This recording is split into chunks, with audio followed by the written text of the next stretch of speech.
Hey, it's an adventure, a bucket list status, riding all the way across the continental United States on a bicycle. A Florida couple with Indiana roots is doing just that. They left California last month and are now more than halfway to their Massachusetts finish line. I took my bicycle out to the Monon Trail on a recent spring afternoon to meet up with Gary Valerio and Darla Donovan and ride with them. April 1st, Newport Beach, California. Gary Valerio and Darla Donovan were joined by Gary's son and granddaughter standing against a Pacific Ocean backdrop, ready to embark on a cross-country bicycle journey to Massachusetts. And yes, I am his granddaughter. By mid-May, Gary and Darla had arrived on the Monon Trail in Carmel, Indiana. They're making good time. He's 68, she's 62. For Gary, seeing the nation from the saddle of his road bike is the fulfillment of a long-ago dream. It started back when I was a teenager, or actually in maybe my early 20s. A good buddy of mine, a teammate of mine that played football with me, we talked about maybe someday riding our bikes across country, and it was just a dream at that time, you know. And then life got in the way, and we had children and raised our families and moved on, and so I always had the vision in the back of my mind to do it. Gary and Darla aren't just riding for their own pleasure. They're putting in the miles to raise awareness about the insidious, breath-stealing genetic disorder, cystic fibrosis. Gary's only niece has battled the disease since she was a baby. And she is going to be 28 years old in July of this year. Very few people that have cystic fibrosis in the past have made it beyond their early 20s. They've recently found a drug in the last couple of years that has helped to extend her life.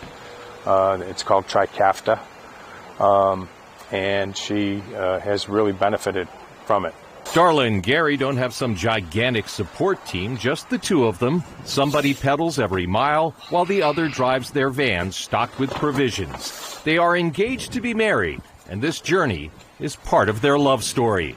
No one would ever see what we've seen and how beautiful this country is unless you were on a bicycle and you've been doing what we've been doing. Because we've been taking all the back roads, we've been taking all the scenic routes, and what we have seen has just been unbelievable. And I'm so proud, and I know he is too, to be able to do this together, because we do everything together.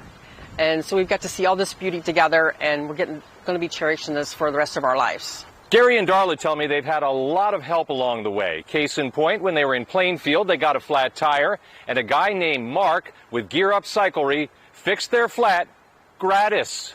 Such serendipity may be as simple as karma. Darla and Gary are making a difference, and the good people they encounter on the roads of America want to help them in their mission. I care deeply about people, and I want people to enjoy their life every day Every time we get out of the bed in the morning, we're just thankful to be able to stand on our feet and enjoy what life has given us.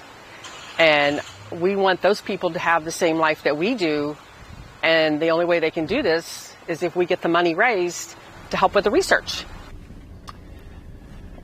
Isn't there something about that, too, like she said, being on a bicycle and you're able to see so much, but also just to really take it in and enjoy that. Makes me want to start bike riding again. And it's for a good cause. Gary and Darla hoping to raise $100,000 to focus attention on cystic fibrosis and support research into the genetic disorder. I'm going to be posting the link to their fundraising page at LifeStyle.Live.tv so we can all support their efforts. They are now partnered with Team Boomer, of course, Boomer Esiason's foundation, to battle cystic fibrosis. Yeah, so good for them. Love seeing what they're doing for sure. It's fun to hang out with them for a while. I think so too. Thanks, George. Appreciate that so much.